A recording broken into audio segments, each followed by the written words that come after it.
So we want to thank you guys for coming this evening. We're happy to see you all healthy and well and in good humors, hopefully. So we're going to do kind of a stripped down service this evening. So we're going to sing a song called Simplicity first for you.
Thank you. And now we have virtual Rev.Shad.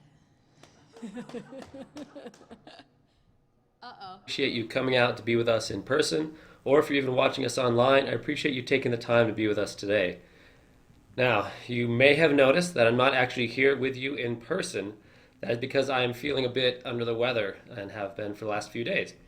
So the responsible thing to do was to not come in person. But I feel like this talk is very necessary at this time for us to hear.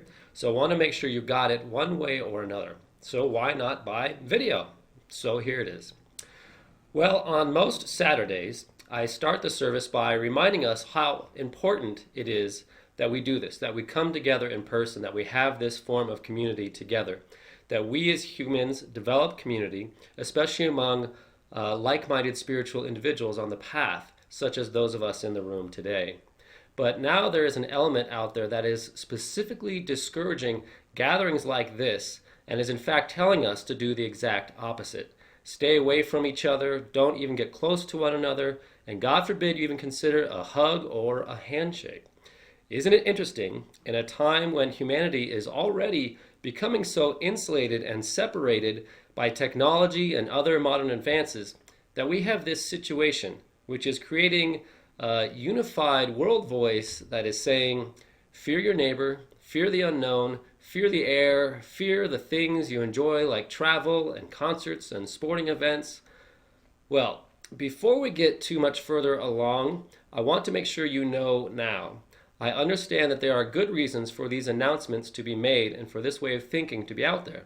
But on the other hand, it is always important to keep perspective. Last week in my talk about unity and diet, I put forth the possibility that when we eat food that inflicts harm, we perpetuate the consciousness of harm that exists in the collective consciousness. So I want to carry over that idea this week and ask us to consider the possibility. The more separated and isolated we become, the more we perpetuate the consciousness of separation and isolation in the collective consciousness, thus creating more opportunities and necessities upon us to separate and isolate. The idea that how we act as an individual impacts how individuals act as a whole was beautifully surmised by Gandhi when he said, "An eye for an eye makes the whole world blind." Now, literally speaking, an eye for an eye should only make two people blind. But Gandhi is talking about the cascading effect of consciousness, which we might better recognize in these common catchy phrases such as, thoughts held in mind produce after their kind, whatever you think about comes about, we create our experiences through our way of thinking, we are co-creators with God, be careful what you ask for, ask, believe, receive. All of these speak to the fact that there is an interplay between our thinking, actions, and experiences, in the microcosm, meaning in our personal lives, and in the macrocosm, meaning in all of life. Now I want to share a story with you that happened about 5-6 years ago. I had a dog that I was worried about might actually bite a child. And one morning I was sleeping, taking a nap in my living room, and I heard a knock at the door, and I knew it was Anna's friend coming to see if she could come play. And I woke up from that nap, hearing that knock, and I bolted towards the door because I knew and was afraid that if our dog, which we called Black Dog, could think there's an intruder at the door, and when that door opens, bite who's on the other side. So I got up from my nap. In a total haze, I sprint towards the door, and when I dived to get to the door, up the 2 steps it took to get there, just the bottom part right under my toes clipped the metal flashing on the top stair and sent me into excruciating pain, sliding across the floor just as Anna opened the door so her friend could see me screaming in pain, sliding across the tile in this situation. So what is interesting about this story is the fact that my fear did not outpicture in the moment as my dog actually biting a kid. The kid did not get bitten at that moment. It outpictured as the universe biting me in the foot in a very painful way. But now let me make this very practical for us today. I felt there was a very real possibility that my dog could nip at a child. In one sense, that was a fear. But in another sense, it was just a logical conclusion based on previous experience. Now, should I have ignored my concern about my dog, shrugging it off as a fear that has no place in my spiritual life, or should I have taken actual steps to reduce the possibility that my dog could nip at a child? I think the answer is probably obvious to us today. As a responsible dog owner, it was my duty to know my dog and to only do my best to make sure she never bit a child. But let me re-emphasize something. Only do my best, which does not mean to lose myself in the fear of the possibility of it happening. It means doing what I can to keep it from happening, but recognizing that there is an element of release that must go along with it because I do not have ultimate control over outcomes. I was engulfed in fear when I ran to get the door that day. The visual I had in my sleepy head of what could happen was horrifying. I was not calm, using my wisdom, or staying in tune. Because if I had been, instead of running to try and beat my daughter to the door, I could have simply told her to not open the door. That would have been the wise and level-headed thing to do. Let me re-emphasize, wise and level-headed. Fear has its time and place to keep us alert and ready to respond in times of imminent threat. But fear can be utterly useless and debilitating in circumstances where it doesn't belong. For instance, in times when we need wisdom and a level head. Fear leads us to outrageous conclusions, such as Chicken Little saying the sky is falling. But wisdom and a level head bring us back to the reality that this too shall pass. This too shall pass. Fear knocks us off center, and there are times when that can be useful. I remember someone telling me about a self-defense class that they put their child into, in which the instructor actually told the kids, you need to put all options on the table if you're ever in the situation where you're being kidnapped. He actually had to teach the kids to learn to bite and scratch and scream and possibly even gouge at eyes, things that they were taught their entire life never to do that would be okay in that certain circumstance. Breaking out of social norms is necessary when under physical attack. That is what fear is great for, to allow that momentary shift in morality. But mistaking less threatening circumstances as actual physical attack is why fear is dangerous. And fear is just one of the many things that knocks us off center.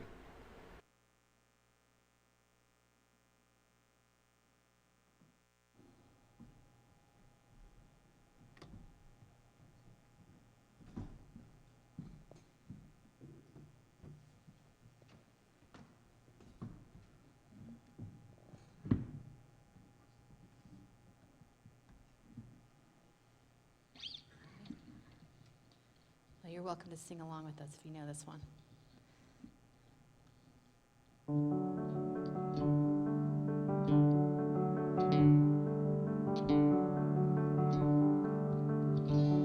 You fill up my senses like a night in a forest, like the mountains in springtime, like a walk in a rain, like a storm in the desert, like a sleepy blue ocean. You fill up my senses, come fill me again. Come let me love you, let me give my life to you. Let me drown in your laughter, let me die in your arms, let me lay down beside you, let me always be with you. Come let me love you, come let me again.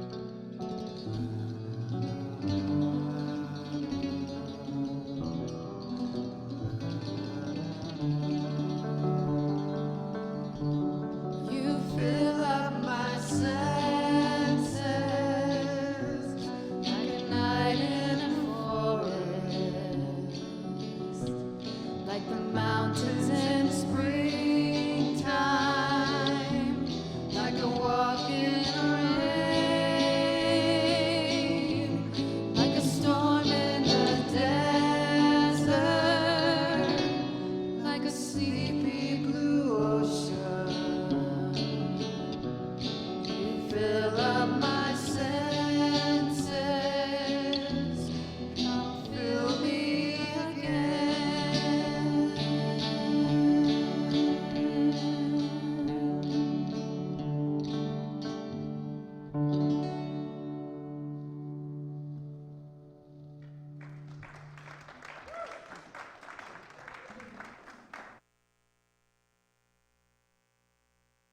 Now, it is likely not fear alone that is causing it, but one thing is clear. Today, our world is off center. Our world is out of alignment. Our world is off course. Our world is out of balance, and something has initiated it. We know this to be the case because balance is harmony. When we lose harmony, we know we have gone out of balance. Balance is the core of learning how to live as a spiritual being on a physical experience. Let's bring our Unity co-founders Charles and Myrtle Fillmore into the conversation with their statement of faith number 21. We believe that spirit, soul, and body are a unit, and that any separation of these three is a transgression of the divine law. Spirit is our divine essence. Soul is our mind and individual consciousness. Body is, well, our physical body. In essence, we are talking about any fixation on one over the other kicks us out of balance. Ignoring one over the others also kicks us out of balance. Fear about the body instigates an overfixation on the body and kicks us out of balance. We are people who can easily get overly fixated on the body. In this article, they talk about orthorexia nervosa, defined as a pathological obsession for biologically pure and healthy nutrition. Of course, a healthy diet is good, but anything that began as good can be taken to extremes and become harmful. Stress is one of the most damaging things to the body, and how many people spend most of their day stressing about making sure they eat super healthy? Everything needs balance, and overly focusing on the body throws us out of balance at the expense of the soul and spirit. Especially now, in light of our current global situation, fear of and for the body are all we are talking about. But that will not fix our problems. It only exacerbates them. Just look up how fear, stress, and anxiety all affect the immune system. They are the last thing we need right now. But body fear is being broadcast from every direction we look. So let's go back to statement of faith number 21. We believe that the death that came into the world through the Adamic man resulted in body dissolution, and that the restoration of the lost Eden is already begun, and the demonstration over the death of the body as shown in the resurrection of Jesus Christ. The Adamic man refers to the body-centric physical human being who doesn't really believe in spirit and spends most of its time fixated on the physicality of this physical experience. And the Fillmores are saying that this is what brought death into the world. The soul never dies, spirit never dies, but the body will pass away because we have forgotten that we are also soul and spirit. Our lack of awareness to something beyond the body is what causes us inharmony in the body.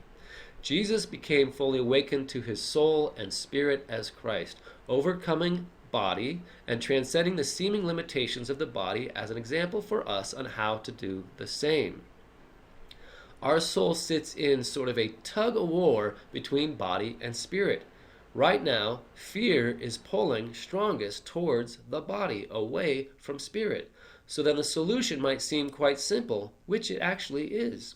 Help spirit pull back by returning our individual focus towards spirit. And in fact, that is a great solution. So, how do we do that? Well, Christ told us how quite plainly in John 14:1. Do not let your hearts be troubled. Believe in God, believe also in me. Does this mean we ignore what is going on in the world, stick our heads in the sand and pretend like everything is okay? Do we ignore the advice of experts and leading officials and try to just pray it away? Do these statements really work? If I affirm it doesn't exist, then it doesn't exist. I have no part in this. It's in God's hands.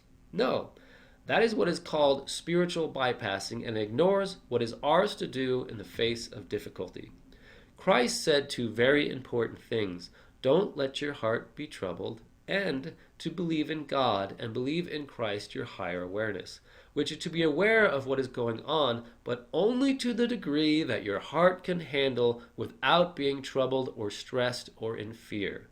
To be informed enough to make wise decisions, to keep a level head, but not so informed that you lose your focus on God, that you stop seeing the beauty of Spirit moving in and through all things, not so informed that you become overly fixated on the body through fear. Now listen to this next quote. Knowing that Jesus the Christ had awareness beyond time and space and is speaking directly to us now, today. Imagine him folding time in half and peering into your modern day eyes to share with you a message he knew you needed to hear. The hour is coming, indeed it has come, when we will be scattered each one to his home, and you will leave me alone. Yet I'm not alone, because the Father is with me. I have said this to you, so that in me you may have peace. In the world you face persecution, but take courage, I have conquered the world.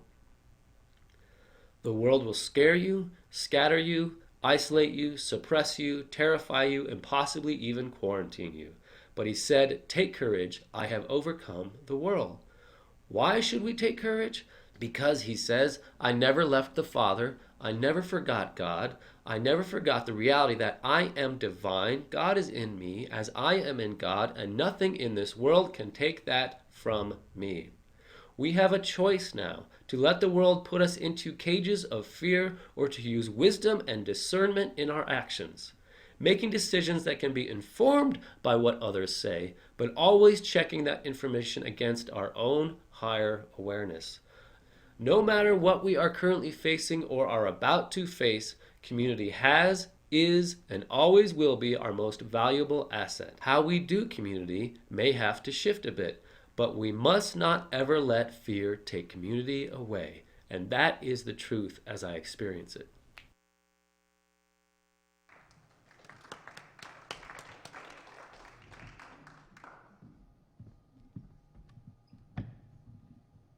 I just wanted to share with you, he very much wanted to be here today, but didn't feel comfortable. He didn't want to frighten people, he didn't want to spread anything that doesn't need to be spread. So he's actually on the mend. He's a little bit better today than he's been before this week. So he'll be back on stage soon, I can tell you that much. Yeah. All right. So I did want to share with you, hopefully you know the ways to give Unity of Boulder. We have baskets in the back if you wanted to do cash or check, if you wanted to do online or text to give, or dip jars for credit cards in the lobby. And these are all the places that we in turn give to from tithes that come in to Unity of Boulder. And unfortunately, I'm not going to be doing a meditation, but we're going to sing a song, and you guys are welcome to sing along with us. If you know it, sing it.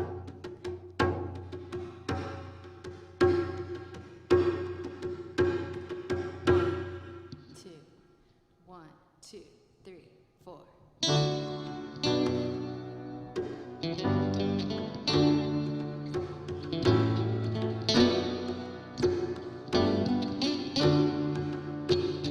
Me and all my friends, we're all misunderstood. They say we stand for nothing and there's no way we ever could. Now we see everything that's going wrong with the world and those who lead it. We just feel like we don't have the means to rise above and beat it. So we keep waiting, waiting on the world to change. We keep on waiting, waiting on the world to change. It's hard to beat the system when you're standing at a distance. So we keep on waiting, waiting on the world to change. Now if we had the power to bring our neighbors home from war, we would have never missed a Christmas. No more ribbons on their door. When you trust your television, what what you get is what you got. 'Cause when they own the information, oh, they can bend it all they want. That's why we're waiting on the world to change. We keep on waiting on the world to change. It's not that we don't care, we just know that the fight ain't fair. So we keep on waiting on the world to change.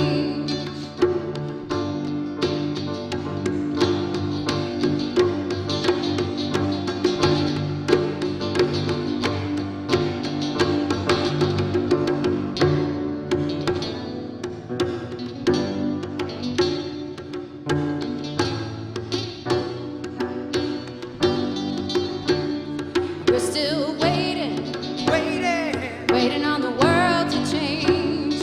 Keep on waiting on the world to change.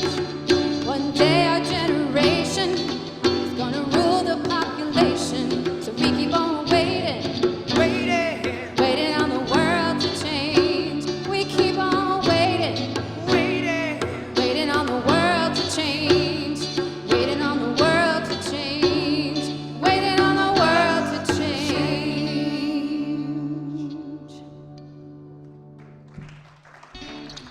Thank you. So we invite you, we have tea and snacks out there in the lobby if you'd like to stand up and meet each other. If you want to stay 6 feet away or however you want to do it, air hugs and waves and that sort of thing, that's fine. But we're also open to still hugging if anybody wants to do that. I also want to I'm sorry to interrupt. Go ahead, Jason. Let everybody know this is most likely my last day here. I really enjoyed playing in front of you guys. It's meant a lot.